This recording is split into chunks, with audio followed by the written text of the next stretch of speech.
Hej, nu vil jeg gerne lige vise, hvad der følger med, når man bestiller en trådløs mikrofon ved CFU. Når kassen kommer, så er der forskellige dele i den. Der er for eksempel en stang, hvor man kan sætte mikrofonen på med sådan en vindhætte på. Det vender vi lige tilbage til. Så er der sådan 2 bokse.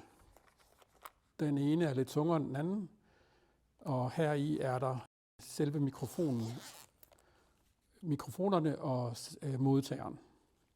I den anden lille boks, der er der en række kabler og monteringsklemmer og også vindhætter til de eksterne mikrofoner.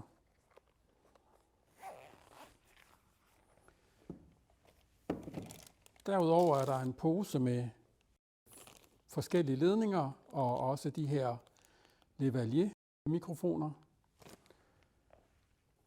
Og det var det, der var i kassen. Og nu vil jeg prøve at vise, hvordan kan man sammensætte de enkelte dele. Hvad kan man bruge dem til? Inden man rigtig går i gang med at bruge ind i mikrofonen. Nu har man et stativ, man sætter mobiltelefonen ind i. Sidst, men ikke mindst, så kan man videokameraet.